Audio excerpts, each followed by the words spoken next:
So my dear students, आज हमारा lecture 6 है सॉल्यूशंस का। मैंने आपको कहा था लेक्चर 5 में कि हम आगे वाले लेक्चर में डिस्कस करेंगे solution of gases in liquids, जिसमें हमें हेनरीज लॉ पढ़ना था। लेकिन उसमें हमें कुछ कंसंट्रेशन टर्म की जरूरत पड़ती है, लाइक मोल फ्रैक्शन का जरूरत पड़ता है और पार्शियल प्रेशर का कॉन्सेप्ट आता है। इसलिए हम आई थॉट इट बेटर कि हम पहले कंसंट्रेशन पे फोकस करेंगे और इसके बाद आगे वाले लेक्चर्स में हम डिस्कस करेंगे Henry's law, that is solution of gases in liquids. वो हम डिस्कस करेंगे आगे। लेकिन आज हम इंपॉर्टेंट जो हमारा लेक्चर है that's pertaining to the concentration of solution. देखिए कंसंट्रेशन क्या चीज है। हमने कहा सॉल्यूशन के दो कंपोनेंट्स होते हैं, एक सोल्यूट होता है और दूसरा सॉल्वेंट होता है। कंसंट्रेशन मींस एक डिफिनिट अमाउंट ऑफ सॉल्वेंट में आपने कितना सोल्यूट डिसॉल्व किया है, या एक डिफिनिट अमाउंट ऑफ सॉल्यूशन में आपने कितना सोल्यूट डिसॉल्व किया है, that is called concentration. So concentration describes the quantity of solute in A given quantity of solvent. ये क्वांटिटेटिवली बताता है कितना सोल्यूट आपने डिसॉल्व किया है, या कितने डिफिनिट अमाउंट ऑफ सॉल्वेंट में या डिफिनिट अमाउंट ऑफ सोल्यूशन में। Or you can say concentration means relative amounts of solute and solvent in a solution. Solution में कितना solute है, कितना solvent है, वो भी concentration कहलाएगा। और quantitatively आपने कितना solute dissolve किया है एक definite amount of solvent में या definite amount of solution में, that is called concentration। देखिए मेथड्स हम पढ़ेंगे, हम इस कंसंट्रेशन को कैसे एक्सप्रेस करेंगे, how we will express this concentration. बहुत आसान है, कंसंट्रेशन कुछ नहीं है, ये क्वांटिटी ऑफ सोल्यूट कितनी है गिवन क्वांटिटी ऑफ सॉल्वेंट या सॉल्यूशन में। देखिए how we can express this concentration. तो कंसंट्रेशन ऑफ सॉल्यूशन जो है हम इसको एक्सप्रेस करेंगे दो तरीके से।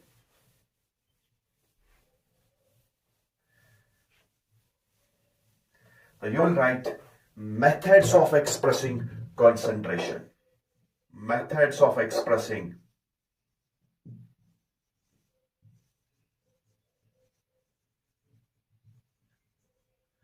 concentration of solution। कौन कौन से मेथड्स हैं? देखिए बहुत आसान तरीके से हम इसको पढ़ेंगे। किन किन मेथड से हम कंसंट्रेशन को एक्सप्रेस करेंगे, सॉल्यूशन की कंसंट्रेशन को एक्सप्रेस करेंगे। देखिए फर्स्ट, ये हमारे पास ब्रॉडली दो टाइप्स के मेथड्स हैं, बहुत इंपॉर्टेंट है, तो इनमें हम सब टाइप्स पढ़ेंगे। तो देखिए फर्स्ट जो है कंसंट्रेशन, बहुत आसान तरीके से हम इसको पढ़ेंगे। Concentration in terms of physical units,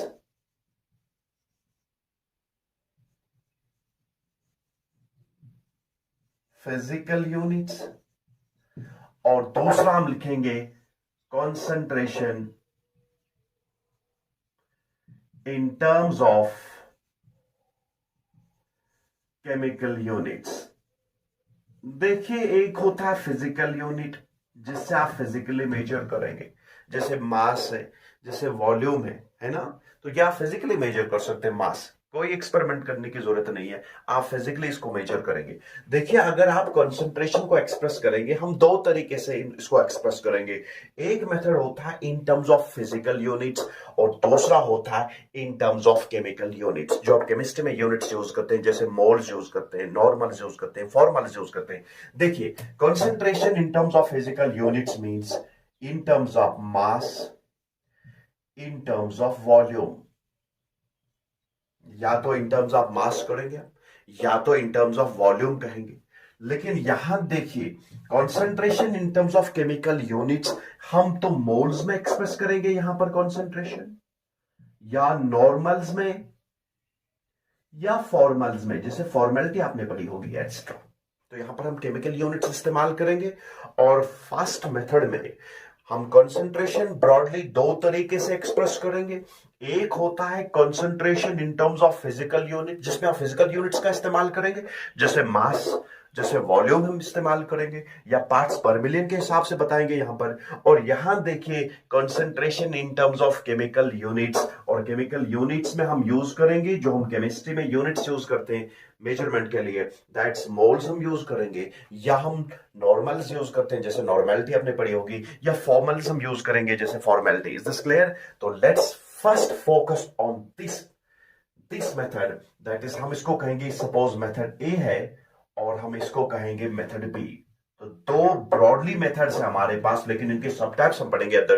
तो देखिए फर्स्ट जो है that is concentration in terms of physical units, और दूसरा जो है that's concentration in terms of chemical units. Let's take first one, that's concentration in terms of physical units. तो लिखिए फर्स्ट, तो देखिए इसमें हम क्या करेंगे, concentration in terms of physical units में हम पढ़ेंगे पहले। तो let's take this first, that is concentration in terms of physical units. देखिए इसमें हम क्या क्या पढ़ेंगे concentration in terms of physical units में। पहले हम पढ़ेंगे मास फ्रैक्शन, बहुत आसान, इसको हम रिप्रेजेंट करेंगे कैपिटल डब्ल्यू से। और इसमें जो दूसरा हम टाइप पढ़ेंगे that is called mass percent, इसको डिजिग्नेट करेंगे परसेंट डब्ल्यू बाई डब्ल्यू। और इसमें हम तीसरा जो पढ़ेंगे that is mass by volume percent.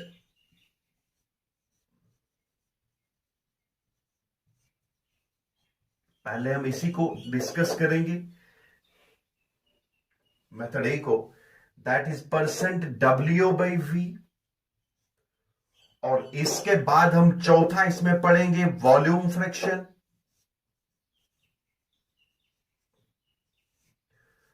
Volume fraction को हम रिप्रेजेंट करेंगे कैपिटल वी से। और लास्टली जो हम इसमें पढ़ेंगे that is called volume percent. Volume percent जो है it is percent V by V से हम डिजिग्नेट करेंगे। और इसमें जो हम सिक्स्थ मेथड पढ़ेंगे, यहां लिखूंगा मैं सिक्स्थ मेथड जो हम पढ़ेंगे, हम कहेंगे concentration in terms of physical units means हम कौन कौन से मेथड्स में पढ़ेंगे, मास फ्रैक्शन है, मास परसेंट है, मास बाय वॉल्यूम परसेंट है, वॉल्यूम फ्रैक्शन है, वॉल्यूम परसेंट है। हम इनको इन डिटेल पढ़ेंगे अभी। और सिक्स्थ हम इसमें पढ़ेंगे पार्ट्स पर मिलियन पीपीएम, और इसमें पढ़ेंगे हम पार्ट्स पर बिलियन पीपीबी, समझाएंगे इन डिटेल। और इसके बाद हम इसमें पढ़ेंगे seventh, that is called strength of the solution.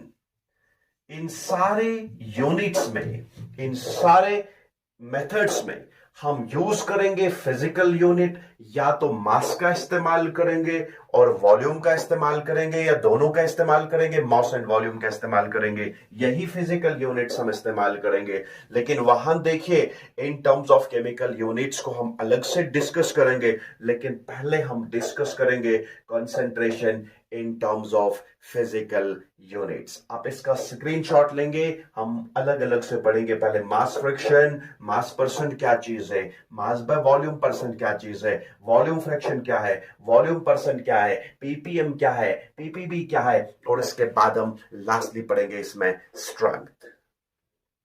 So let's take now first, that is mass fraction जा रहे हैं, that is called mass fraction. तो लिखिए मास फ्रैक्शन क्या चीज है। पहले डिजिग्नेट किससे करेंगे, कैपिटल डब्ल्यू से करेंगे। तो आप इसको पहले डिफाइन करेंगे और इसके बाद समझाएंगे। तो लिखिए मास ऑफ ए कंपोनेंट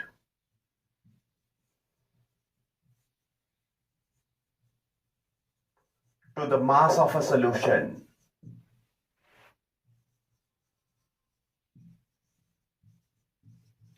आप दोनों कंपोनेंट्स का मास फ्रैक्शन निकाल सकते हैं, सॉल्यूट का भी निकाल सकते हैं, सॉल्वेंट का भी निकाल सकते हैं। कितना, एक कंपोनेंट का mass divided by total mass of solution, दूसरे कंपोनेंट का mass divided by total mass of solution. तो मैथमेटिकली हम लिखेंगे this capital W is simply equal to sir mass of a component mass of a component, कोई भी component solution का, divided by total mass of solution.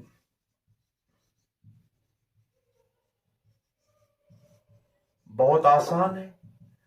तो mass of a component to the total mass of a solution is called mass fraction of that component। जिस component का mass fraction निकालेंगे, आप लिखेंगे उस कंपोनेंट का मास कितना है, उसको न्यूमरेटर में लिखेंगे, डिवाइड करेंगे टोटल मास ऑफ सॉल्यूशन कितना है, तो मास फ्रैक्शन आ जाएगा।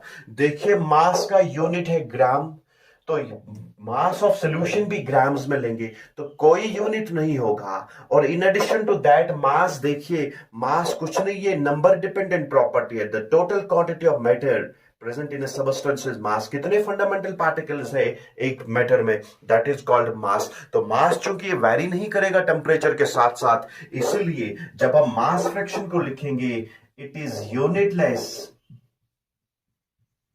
It is unitless and temperature dependent. कोई डिपेंडेंसी नहीं है टेम्परेचर की, टेम्परेचर इंडिपेंडेंट नहीं, डिपेंडेंट नहीं, टेम्परेचर इंडिपेंडेंट। तो मींस मास फ्रैक्शन जो है ये कुछ नहीं है, ये कंपोनेंट का मास है to the total mass of solution. तो क्यों, चूंकि यूनिट और यूनिट कैंसिल हो जाएगा तो ये यूनिटलेस है और टेम्परेचर इंडिपेंडेंट। मास वैरी नहीं करता है टेम्परेचर के साथ साथ, इसलिए टेम्परेचर का कोई इफेक्ट नहीं होता इस कंसंट्रेशन टर्म पे। तो mass fraction is mass of a component to the total mass of solution. Is this clear? एक छोटी सी हम एग्जांपल करेंगे, क्वेश्चन में बताऊंगा। राइट आउट 5 grams of, जरा लिखिए 5 grams of glucose, 5 grams of glucose are dissolved in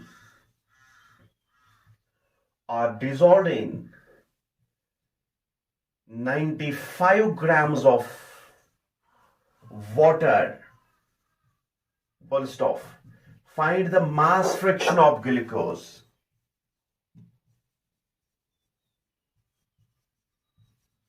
Find the mass fraction of glucose. बहुत आसान है।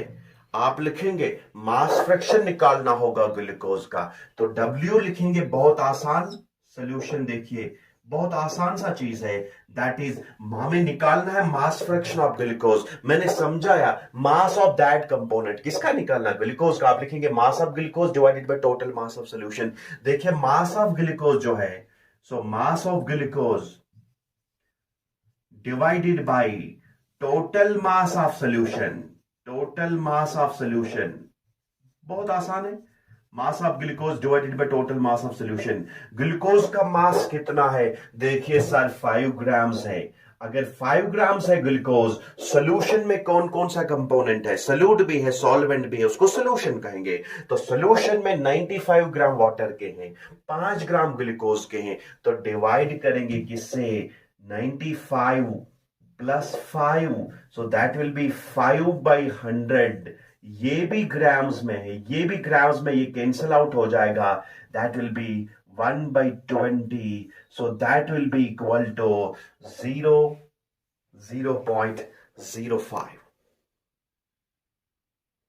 it will be 0.05। ये बिल्कुल टेम्परेचर इंडिपेंडेंट है। तो ये फर्स्ट आ गया, दैट इज मास फ्रैक्शन। तो mass of a component divided by mass. अगर मास फ्रैक्शन निकालना होगा वाटर का, आप लिखेंगे यहां पर mass of water divided by total mass of solution. Mass of water is 95 divided by 100। Is this clear? तो उस ये निकलेगा मास फ्रैक्शन ऑफ वाटर। क्लियर? अब देखिए दूसरी टर्म हम लिख रहे हैं, that is called mass percent. इसका आप स्क्रीनशॉट लेंगे और हम दूसरा लेंगे मास percent, called mass percent. Percent means पर 100, तो हम इसको डिजिग्नेट करेंगे परसेंट W/W। तो पहले इसको एक्सप्लेन करेंगे, इसके बाद हम इसको, पहले इसकी डेफिनेशन हम लिखेंगे और इसके बाद हम इसको एक्सप्लेन करेंगे। तो हम लिखेंगे मास percent, the mass of a component, the mass of, ऐसे लिखेंगे, the number of grams of a solute, the number of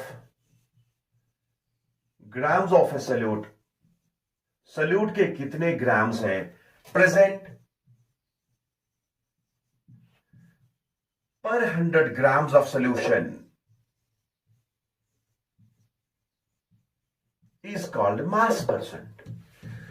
100 parts of solution में 100 ग्राम्स ऑफ सोल्यूशन में कितने ग्राम्स है सोल्यूट के, इसका नाम है मास परसेंट. तो मास percent means out of 100 grams of solution कितने ग्राम सोल्यूट के हैं, that is called mass percent. तो मैथमेटिकली हम इसको कैसे एक्सप्रेस करेंगे, percent W by W means sir mass of solute, mass of solute in grams लिखेंगे, कोई प्रॉब्लम नहीं है, आप ग्राम्स में लिख सकते हैं, divided by total mass of solution, total mass of solution इसको भी ग्राम्स में लेंगे और मल्टीप्लाई करेंगे 100 से. बहुत आसान है. तो मास percent means 100 grams of solution में कितने ग्राम्स है सोल्यूट के, that is called mass percent of that component. तो मास percent is designated bye percent W by W, that is mass of solute in grams divided by total mass of solution. It has to be multiplied by 100 because we are dealing with mass percent. आपने देखिए previously आपने देखा होगा mass of solute divided by total mass of solution, that is called mass fraction. So it is simply equal to W into 100. बहुत आसान है. अभी हमने previous जो concentration term पढ़ी है, that's called mass fraction, that is mass of solute divided by mass of solution, this is called mass fraction. इसको लिखेंगे W और multiply करेंगे 100 से. You can simply say sir mass percent is simply equal to, so you can say percent W by W, mass percent is simply equal to mass fraction multiplied by 100. बहुत आसान है. तो मास percent जो है that is W into 100. ये बहुत आसान चीज है. देखिए अगर मैं कहूंगा फॉर एग्जाम्पल, इफ आई से फॉर एग्जाम्पल अगर मैं कहूंगा 20% W by W glucose solution in water, मेरे पास 20% W by W glucose solution है वाटर में, तो आप क्या डिड्यूस करेंगे यहां से, इसका मतलब है सर मेरे पास 20 ग्राम्स हैं ग्लूकोज के और मेरे पास 20 ग्राम्स है ग्लूकोज के. तो इसका मतलब क्या है, शाबाश. अगर मैं कहूंगा मेरे पास 20% W by W glucose solution in water है, आप कहेंगे सर आपके पास 20 ग्राम है ग्लूकोज, तो टोटल सोल्यूशन का कितना है, हमें 100 ग्राम लेने होंगे. तो मींस अगर 20 ग्राम ग्लूकोज के हैं तो इट मींस हमारे पास 80 ग्राम होंगे, किसके, वाटर के 80 ग्राम होंगे. बहुत आसान है. तो मींस हमारे पास जो वाटर के कितने ग्राम्स होंगे, 80 ग्राम. तो इसलिए टोटल बनेगा 100 ग्राम. तो सोल्यूशन कितना होगा, 100 ग्राम. आउट ऑफ 100 ग्राम्स हमारे पास 20 ग्राम ग्लूकोज के हैं और 80 ग्राम वाटर के हैं. इसी को कहेंगे 20% W by W glucose solution. या अगर हमारे पास सपोज मेरे पास 5% है W by W sodium carbonate Na2CO3, जिसको आप वॉशिंग सोडा कहेंगे, sodium carbonate solution in water, solution in water. इसका मतलब क्या है, बहुत आसान है सर. परसेंट के हिसाब से तो 100 ग्राम्स होने चाहिए सोल्यूशन के. 5% अगर मेरे पास sodium carbonate solution in water है, आप कहेंगे सर आपके पास 5 ग्राम सोडियम कार्बोनेट है और ये डिसॉल्व किए हमने 95 ग्राम वाटर में, तो टोटल बनेगा 100. So it means 5 grams of, so it means 5 grams of sodium carbonate, जिसे आप वॉशिंग सोडा कहेंगे, in 95 grams of water. बहुत आसान है. तो ये मास परसेंट है. तो मास परसेंट देखिए 5% जो है sodium carbonate solution means 5 grams of sodium carbonate in 95 grams of किसमें, वाटर में. Clear. Let's take one more, that is called, तीसरी जो हम पढ़ेंगे इसका आप स्क्रीनशॉट लेंगे, will be moving to third concentration term, that is mass by volume percent. तो कैसे डिजिग्नेट करेंगे, परसेंट W by V. तो लिखिए, तो पहले इसकी डेफिनेशन लिखेंगे, the mass of solute in grams,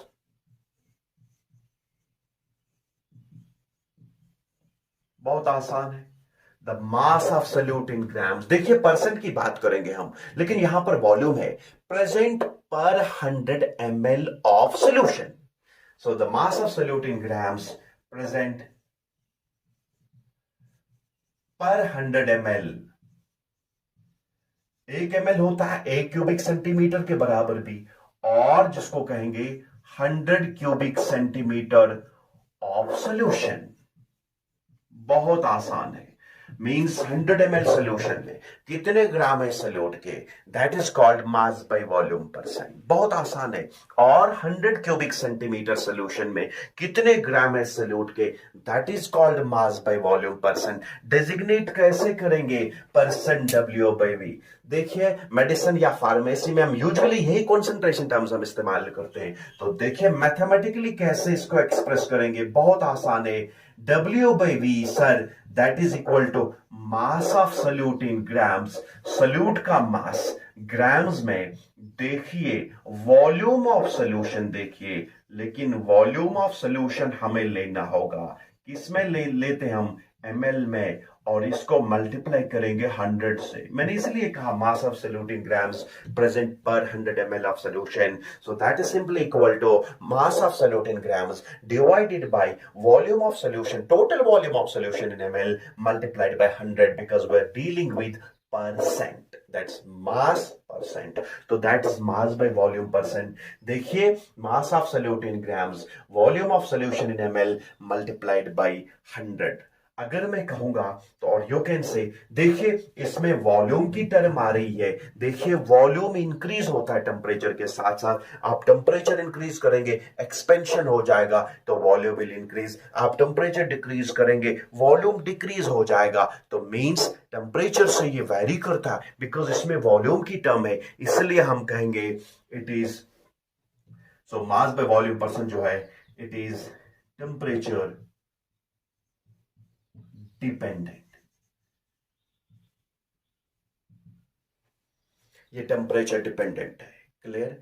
अगर मैं कहूंगा फॉर एग्जाम्पल, इफ आई से फॉर एग्जाम्पल, क्वेश्चन लिखिए, चलो क्वेश्चन लिखेंगे हम, right out.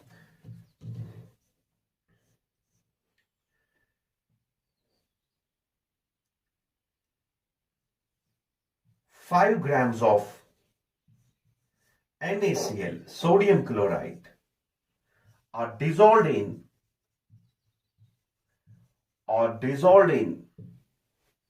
5 grams of NaCl are dissolved in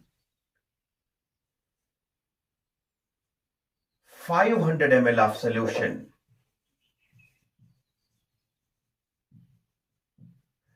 Express its concentration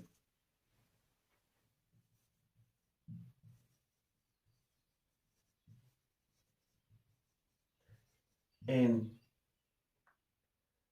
mass by volume percent.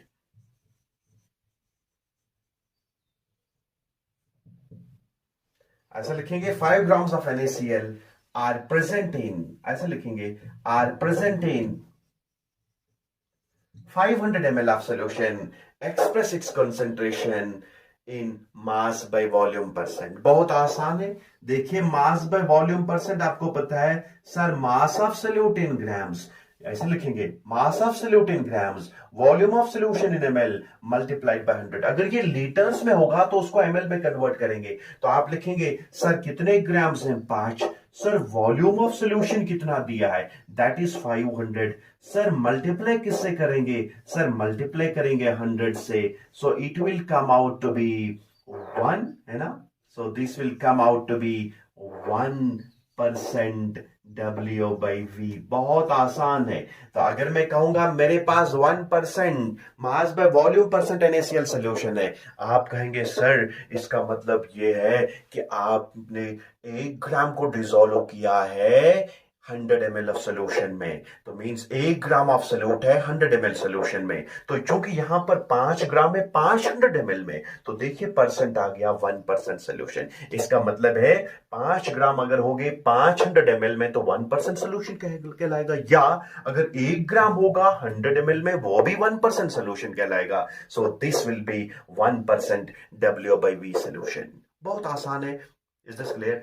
अब देखिए और एक कंसंट्रेशन टर्म पढ़ेंगे, ये टेम्परेचर डिपेंडेंट है बिकॉज इसमें वॉल्यूम की टर्म आती है, तो 1% W/V लिखेंगे हम। Is this clear? So means 1 ml 1 gram in 1 ml 100 ml, or you can say 5 gram in 500 ml. Is this clear? Let's take one more concentration term. Volume fraction. Volume fraction. तो capital V से लिखेंगे। तो वो जैसे mass fraction है, in the same way देखिए volume fraction भी क्या चीज है। आप लिखेंगे sir volume of a component, कोई भी कंपोनेंट, आइदर सोल्यूट और solvent, component to the total volume of solution, to the total volume of solution.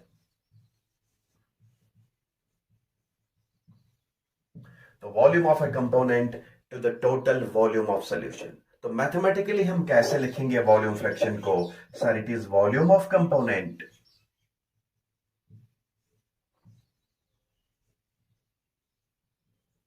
Divided by total volume of solution. अगर आपके पास सोल्यूशन दो कंपोनेंट्स का बना है, ए एंड बी का, तो अगर मास वॉल्यूम फ्रैक्शन निकालना होगा ए का, volume of A divided by total volume of solution. अगर बी का निकालना होगा volume of B divided by total volume of solution, that is V A plus V B. तो देखिए यहां पर भी वॉल्यूम है, यहां पर भी वॉल्यूम है, तो यूनिट कुछ नहीं होगा, it is unitless but temperature dependent. मैंने कहा इसमें वॉल्यूम की टर्म आती है, जिस कंसंट्रेशन टर्म में volume temperature independent, temperature dependent लिखेंगे बिकॉज इसमें क्या है वॉल्यूम की टर्म आती है। मैंने कहा वॉल्यूम इंक्रीज होता है टेम्परेचर के साथ साथ और वॉल्यूम डिक्रीज होता है टेम्परेचर डिक्रीज करने से, इसलिए ये यूनिटलेस है। यहां पर भी वॉल्यूम है, यहां पर भी वॉल्यूम है, यूनिटलेस है, कोई यूनिट नहीं है, और ये क्या है, ये टेम्परेचर डिपेंडेंट है। Is this clear? देखिए हम ऐसे समझाएंगे एग्जाम्पल, जरा लिखिए question. A binary solution of ethanol and water contains 20 ml of ethanol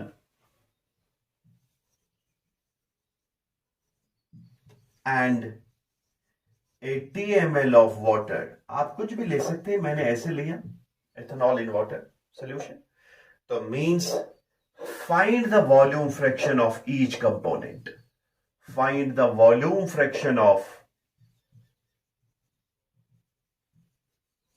each component।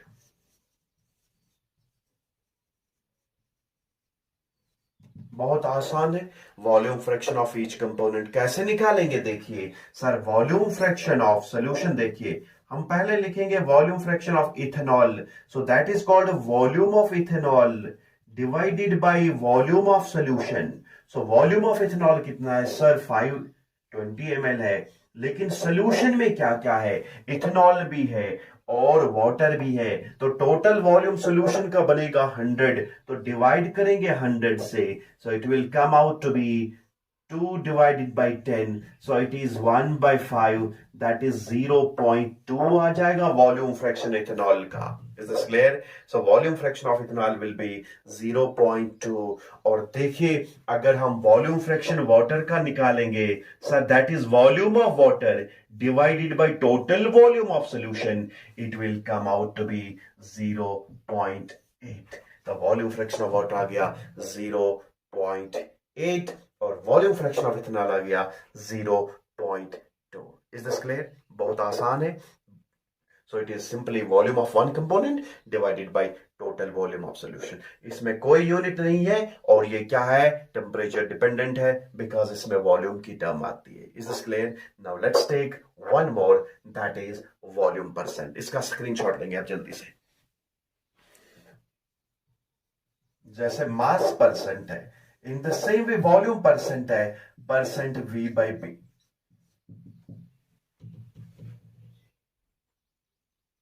तो volume percent means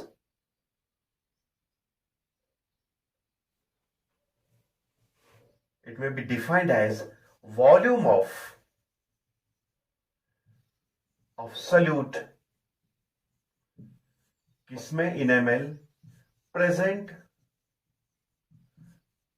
per 100 ml of solution।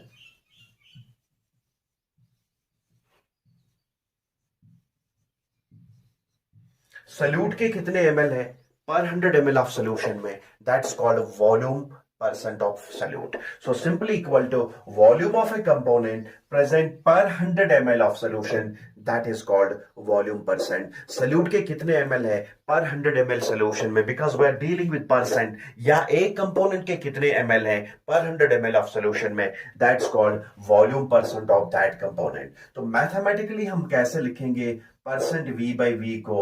Sir volume of salute in ml divided by total volume of solution, इसको भी लिखेंगे, चलो ml में ही लेते हैं, और multiply करेंगे 100 से। Is this clear? तो volume of solute in ml, total volume of solution in ml multiplied by 100। आपने अभी देखा volume of solute to the total volume of solution, volume of one component to the total volume of solution, that is called volume fraction of that component. So you can say it is capital V multiplied by 100। अभी हमने concentration जो हमारे पास volume percent जो है fifth concentration term है, तो fourth concentration term में हमने देखा volume of solute divided by total volume of solution, that is called volume fraction. So means volume percent is simply equal to capital V multiplied by 100। So simply volume percent जो है sir that is equal to volume fraction multiplied by 100।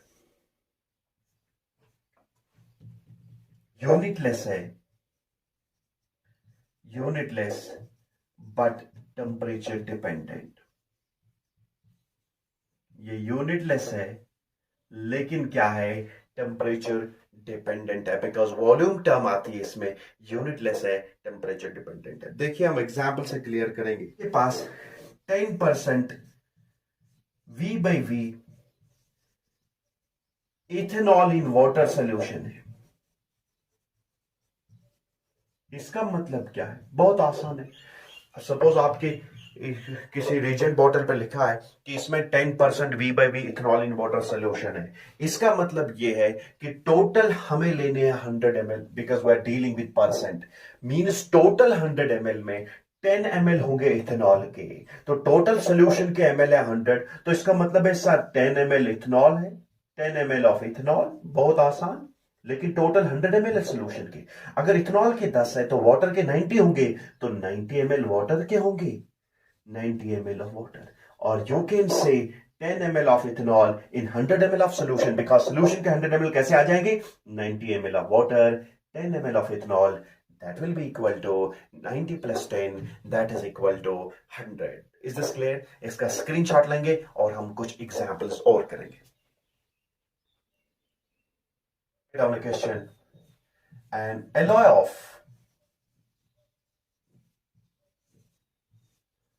Copper and zinc, जिसको आप कहेंगे brass is an alloy of copper and zinc, bronze is an alloy of copper and tin. Is this clear? तो first lecture देखिए, lecture second. An alloy of copper and zinc contains 80 grams of copper and 120 grams of zinc। बहुत आसान। Find the mass fraction of each component। Find the mass fraction of each component। बहुत आसान सा question है, mass fraction कुछ नहीं है, मास of a component divided by two the total mass of solution. तो पहले निकालेंगे हम मास फ्रैक्शन ऑफ कॉपर, इसके बाद निकालेंगे मास फ्रैक्शन ऑफ जिंक। आपके पास एक सॉलिड सॉल्यूशन है, किसका सॉलिड सॉल्यूशन है? कॉपर और जिंक का। इसमें कॉपर के 80 ग्राम है और हमारे पास 120 ग्राम है जिंक के।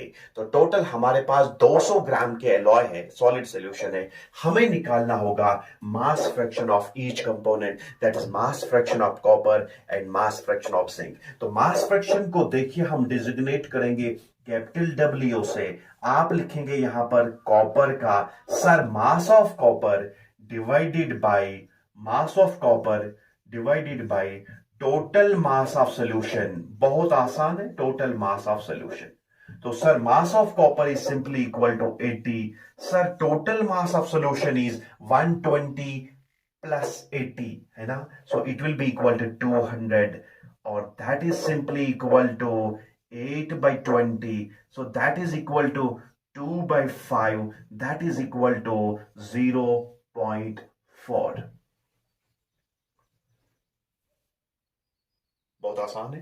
अब देखिए मास फ्रैक्शन ऑफ जिंक किसके बराबर होगा? Sir mass of zinc that is equal to 120 और डिवाइड करेंगे mass of solution is 200, so that is equal to 12 by 20, so that is equal to 3 by 5, है ना? That is equal to 0.6।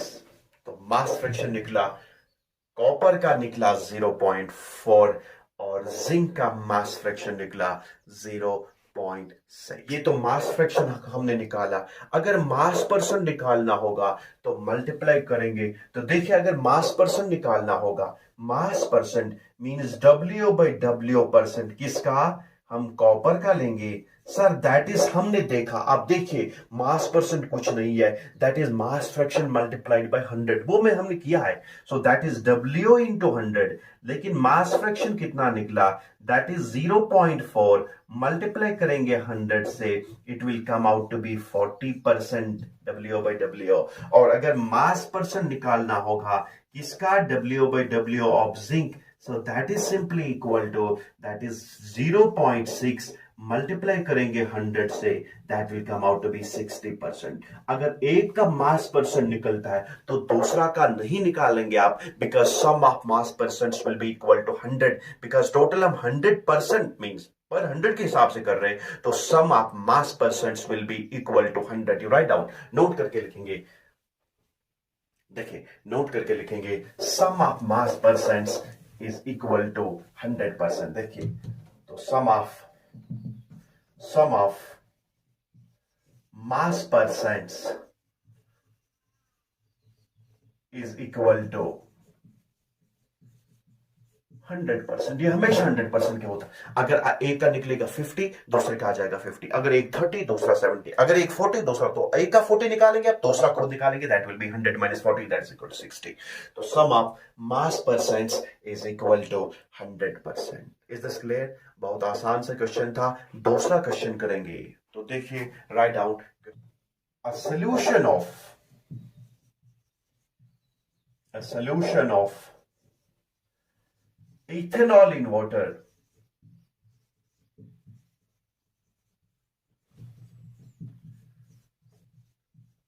V by V means, बहुत आसान है, 10% volume by volume percent. तो means 10 ml of ethanol 90 ml of water. बहुत आसान है। हमारे पास एक सोल्यूशन है ethanol in water, that is designated by 10% V by, if the solution and pure ethanol, if the solution and pure ethanol is 0.6 grams per ml and 0.765 grams per ml respectively। बहुत आसान है। हमारे पास solution किसका है? Ethanol in water. वो कौन सा solution है? 10% V by V। इसमें सोल्यूशन की डेंसिटी है 0.98 ग्राम पर ml, जबकि प्योर एथेनॉल की डेंसिटी है 0.765 ग्राम्स पर ml रेस्पेक्टिवली। तो हमें निकालना क्या है, मास percent will be, the mass percent will be. देखिए सॉल्यूशन हम लेंगे, बहुत आसान है। मास percent means mass absolute divided by total mass of solution multiplied by 100। तो पहले सॉल्यूट का मास निकालेंगे हम।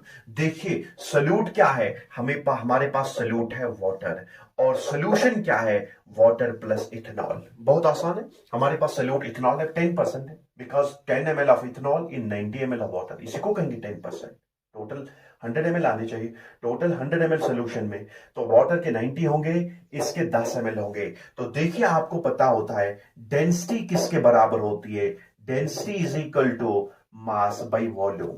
तो हमें चाहिए मास, तो means you can say mass is equal to volume into density. बहुत आसान है, बहुत आसान सा चीज है, वॉल्यूम इंटू डेंसिटी। वॉल्यूम पता है, डेंसिटी भी पता है, तो निकालिए देयरफॉर मास ऑफ सॉल्यूट किसके बराबर होगा।